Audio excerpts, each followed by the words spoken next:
অন্তর্বর্তী সরকারের প্রধান উপদেষ্টা এবং বিএনপির ভারপ্রাপ্ত চেয়ারম্যানের যে আলোচনা হয়েছে নির্বাচনের বিষয়ে, সেটা অত্যন্ত ফলপ্রসূ, অত্যন্ত ইতিবাচক। আমরা দেখেছি রাজনৈতিক সংস্কৃতির একটা বড় পরিবর্তন এনে ওনারা অত্যন্ত সৌহার্দ্যমূলকভাবে পারস্পরিক সম্মানবোধ বজায় রেখে খুব প্রোগ্রেসিভ একটা জেস্চারের মাধ্যমে মিলিত হয়েছেন, খুব আন্তরিকভাবে কথা বলেছেন। এবং প্রচলিত যে ধারা আমরা দেখতাম যে রাজনৈতিক শক্তিমত্তা, রাজপথের শক্তিমত্তা, সেখান থেকে বেরিয়ে এসে আলোচনা টেবিলে কনস্ট্রাকটিভ ডায়ালগের মাধ্যমে, আলাপ আলোচনার মাধ্যমে একটা ঐকমত্যে পৌঁছেছেন। আজকে ওনারা দুজন শুধু ব্যক্তি নন, ওনারা বাংলাদেশের বিপুল জনগোষ্ঠীর প্রতিনিধিত্ব করছেন, ওনারা বাংলাদেশের রাষ্ট্র ব্যবস্থা এবং রাজনীতির প্রতিনিধিত্ব করছেন। ওনাদের এই ঐকমত্যের ভিত্তিতে যে আমরা দেখলাম এপ্রিল থেকে নির্বাচনটা এগিয়ে নিয়ে আসলে রমজানের আগে, তার মানে যেভাবে আমরা ক্যালকুলেট করি না কেন এটা ফেব্রুয়ারি ফার্স্ট উইকের ভিতরে হয়ে যাওয়া উচিত।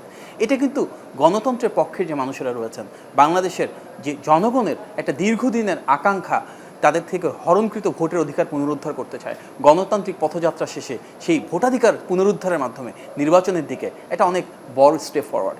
আমরা বিশ্বাস করি এপ্রিলে যে সময়টা ছিল সেটা সব সিভিল সোসাইটি মেম্বার্সদের কথা বলেন আপনি, অন্যান্য পলিটিক্যাল পার্টির কথা বলেন আপনি, বিপুল জনগোষ্ঠীর কথা বলেন আপনি, বিভিন্ন শ্রেণী পেশা সবাই বলেছে এটা প্র্যাকটিক্যাল না, বিভিন্ন ধরনের সীমাবদ্ধতা সেখানে ছিল।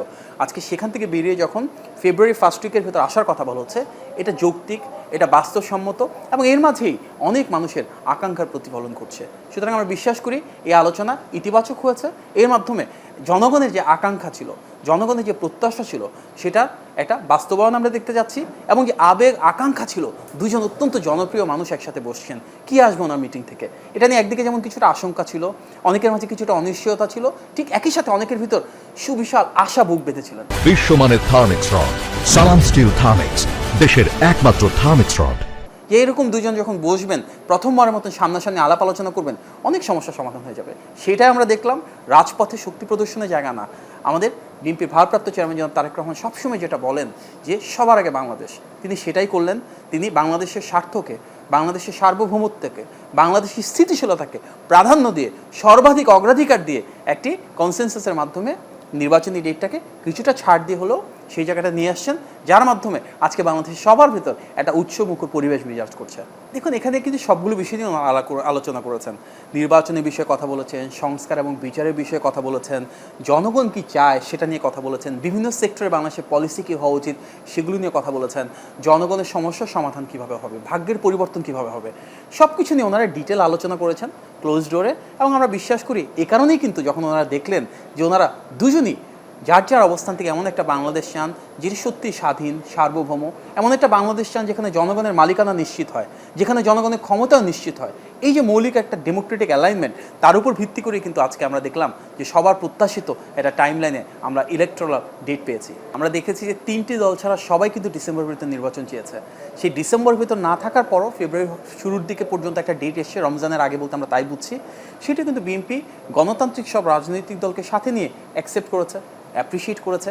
এবং একটি দল বলা মানে ভুল হবে, অধিকাংশ মূলধারা যারা গণতান্ত্রিক রাজনৈতিক দল রয়েছেন তারা সবাই ডিসেম্বরের কথা বলেছেন, কারণ এপ্রিলের সপক্ষে কোনো বাস্তবসম্মত যুক্তি নেই।